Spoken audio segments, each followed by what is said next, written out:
It's called Decoded oppression.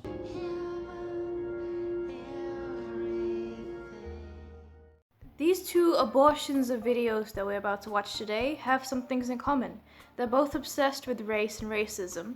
They don't have any understanding of context, or they do and they refuse to use it in an honest way. They're whiny and annoying and they're overreacting. So, Zana Joshi, what do you have to tell me?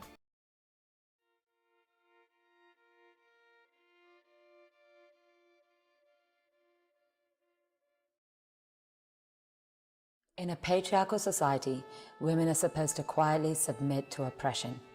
That's their role. We're supposed to accept crass jokes, innuendos, lewd gestures, physical intimidation, sexual assault, rape, and murder.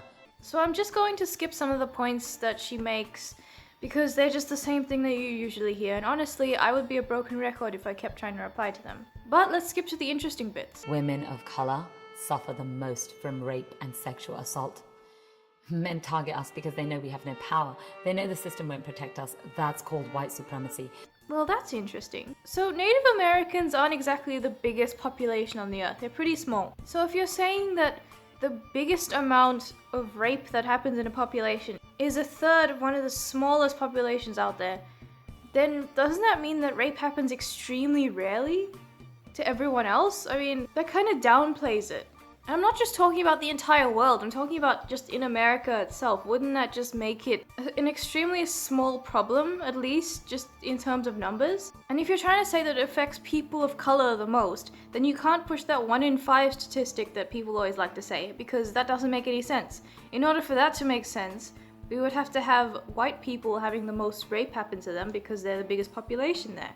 So pick one, even though they both seem really wrong. And I don't really see any dates, so is it referring to the past? Because if it's referring to the past, then how does that reflect now? That doesn't make much sense if there's nothing to compare it to that reflects now.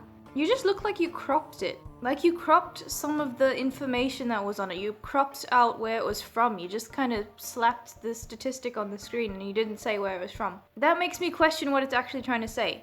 And it sounds like you're going on and on about how white people do everything wrong. It doesn't talk about the race of the perpetrator. There's no mention of that. What are you even trying to say?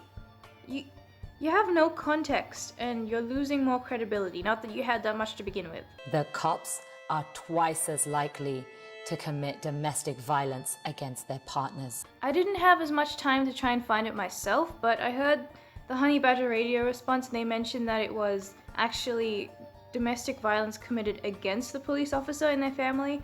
And if that's true, that means that you intentionally edited out all of that information and tried to push your own type of context and just completely rejected the original context.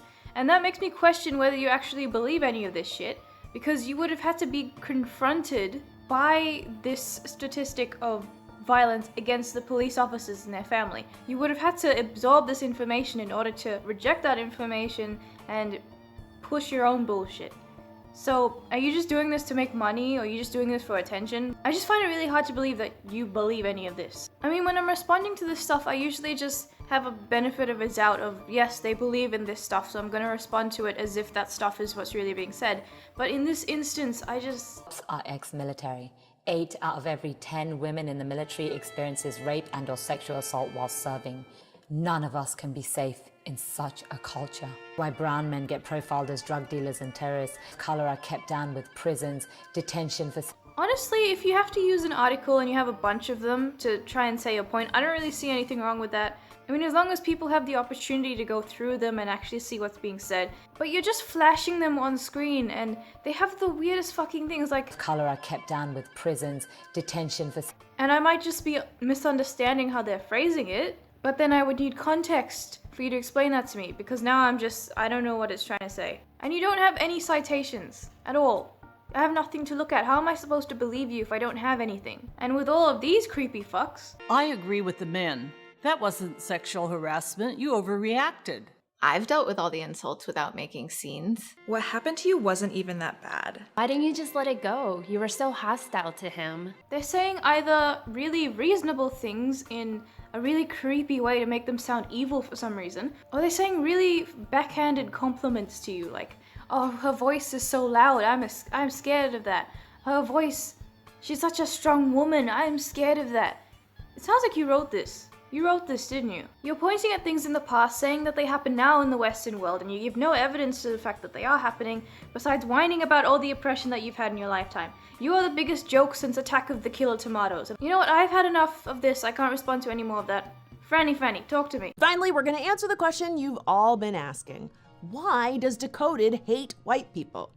Well, we don't. So you're peddling the same bullshit as always in a response to people asking why you peddle the same bullshit that you do. Whoa, okay, talking about oppression doesn't mean I hate white people. And instead of actually looking at your own sources, you're just asking, well, why are you questioning me? When I criticize the school-to-prison pipeline, lack of police training, workplace discrimination, or our court system, some people don't want to hear it or think about it. You know what? I'm gonna look at this one last time and then Franny can fuck off. Let's use preschool, for example. In a study done by the Department of Education, Black children make up 18% of the preschool population, but represent almost half of all out-of-school suspensions. Basically, while a misbehaving white toddler might get time out, a Black toddler is more likely to get sent home and have disciplinary action on their record. What does that say to you? For journalists who investigate these kinds of stats, they reach the conclusion that these suspensions are tied to teacher bias. This is like the cop thing all over again. First, you say that as if you think that all teachers are racist. And by the pictures that you show and the stuff you usually say about white people, I think you're saying that they're all white, so they're all racist, which doesn't make sense because not all teachers are white. And, well, I suppose the people of color teachers are. Internalized oppression. Thank you, Zana, you bitch. And you're also glossing over the fact that some of these schools are in poverty-stricken Black areas, so a lot of the people there are Black. And since the schools are poor and the area is poor, these kids aren't getting the proper education and the proper resources and the proper attention and proper care that they should get. And this is what people are trying to tell you. This is all of these things are contributing to the overall crime problem and all of that stuff. There's just people living in poverty, living in a bad area, living with bad things, a bad atmosphere, and they're learning these things. The kids aren't getting proper education. You know, if Black Lives Matter was a group that just went, let's fundraise and get proper resources to those areas, and then let's get people to go into schools and then actually teach proper things, give the kids talks on society, on things that they should know, then I would be in full support of that. That would be completely okay. That would be them recognizing a problem and then recognizing that they have the power to do something about it. But instead, they're just ignoring the problem, which is hurting the people in those communities. I mean, MTV tries to defend Black Lives Matter and all of this regressive bullshit, but apparently Black Lives Matter only if they further this race war agenda, whatever the fuck they're trying to do. I mean, there was this video of Black Lives Matter supporters beating up this black person. I mean, that doesn't even make any sense considering the stuff that they say. All this bullshit about, yeah, my brothers and sisters, we have to beat down the whiteys and all that. And some of those Black Lives Matter supporters were whites as well. So you just got a bunch of white people beating down a black person, which if you ask Black Lives Matter is just horrendous and it's proof of white supremacy. But then if it happens in that context, well, I mean, the right people are doing it. And the person who's black just isn't the proper kind because they don't have the proper beliefs. They're not with us. So we have to take care of them. Doesn't that sound like a not good at all type of thing? You're just glossing over legitimate problems, coming to the conclusions of the things that happen and the consequences of those problems, and you're going, nah, it's because of racism. You're hating on one entire demographic of people, and then you're looking at the other that you could have been helping if you actually looked at what was going on, and you're pretending that you're for them and you're gonna help them, and you're just hurting them as much because you're ignoring the problems. That is my response to all of your videos that you've ever done, because that's all you do. Well, Dr. Robin DiAngelo, a white critical racial and social justice scholar, I'm just going to take a moment to acknowledge that in this world, that is an actual thing that people can do as a living.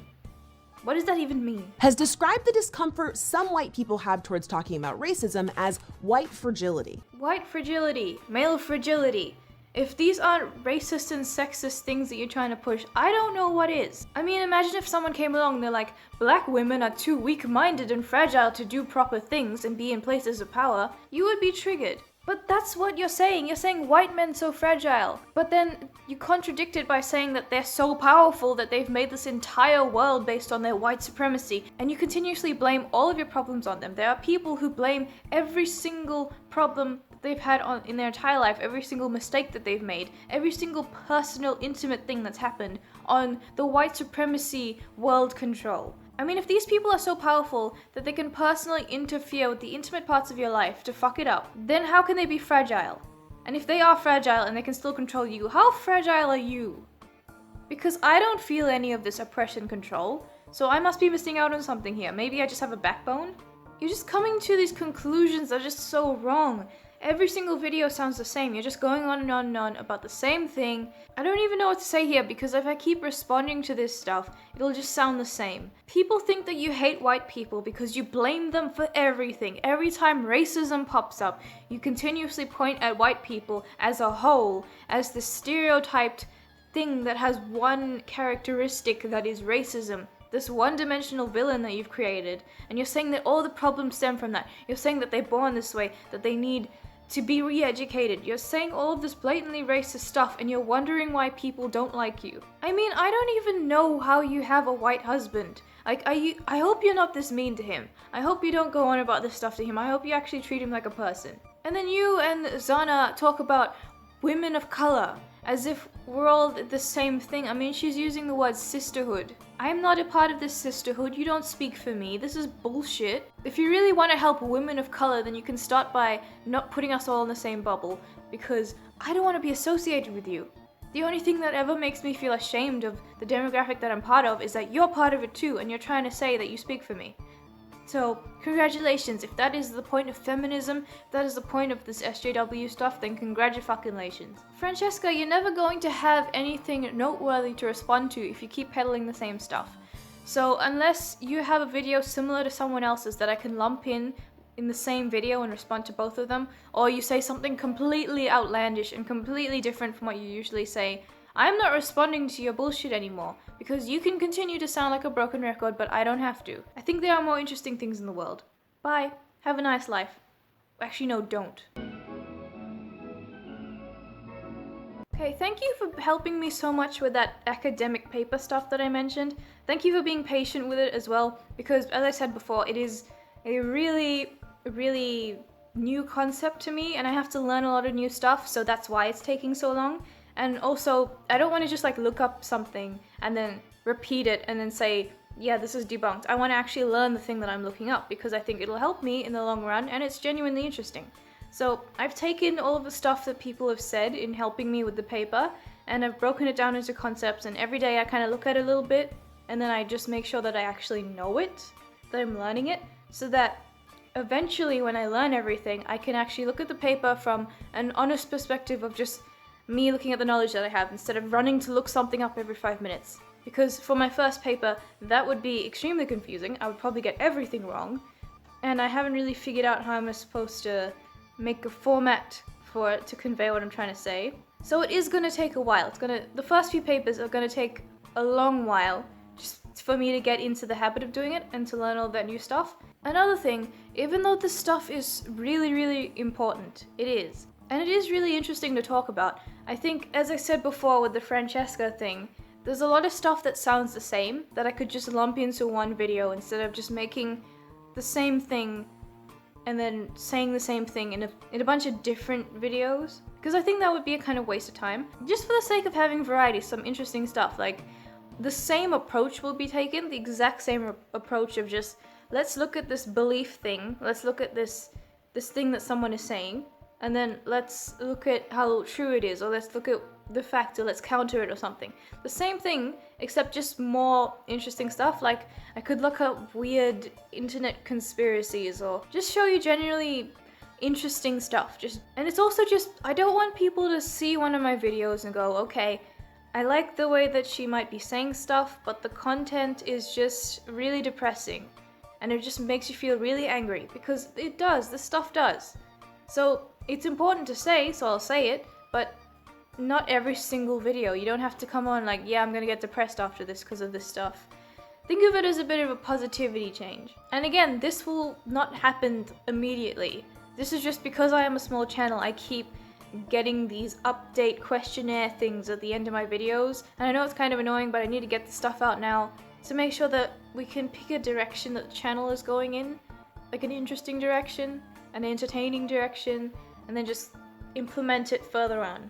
And I just had a kind of paranoid moment before, just a couple of days ago, because I was watching, I think, one of Peach Bailey's videos about how the ACT in this country is making it illegal to say stuff that, you know, like, this is basically the most ambiguous hate speech laws ever. Like, you know, you can't be an Islamophobe and everything. They basically don't have freedom of speech there, and it sucks, and it's really scary because the law kind of just happened, and then no one really said anything about it except a couple articles. So I wouldn't have even known unless for that. And I don't know, I just got kind of paranoid about it, because could that happen in other states? Like, could people actually just let it happen in other states? I was just getting really, I didn't really know what to think about it, because the whole thing about me showing my face on camera is just, you know, because I see so many people who can't do that because they could be fired from their jobs, or there's just too much for them to lose. So I thought, I'm not good at anything else, I might as well do something right. So I decided, you know what, I'm gonna show my face. I'm gonna try and, like, at least show, like, you don't have to do that, I'm willing to do that, I can show my face. But if they're just putting these laws up, I don't know if that's a good thing. Is it just me being paranoid because this is the only outlet that I have to talk about this stuff at all, and it just goes round and round my head because I have nowhere else to talk about it? I don't know. Do you think that they would do that? Do you think that we're fucked? These laws are just gonna creep up in every single state? Because I was kind of contemplating, I would have to take my videos down and then redo them where they don't show my face, and that would take a really long time. So I was just thinking, should I start doing it now, or should I just keep doing this? You know, and then the Jordan Peterson thing happened, and I'm gonna be honest, he's quickly becoming one of my role models. I just love what he's doing, and I want to be like that.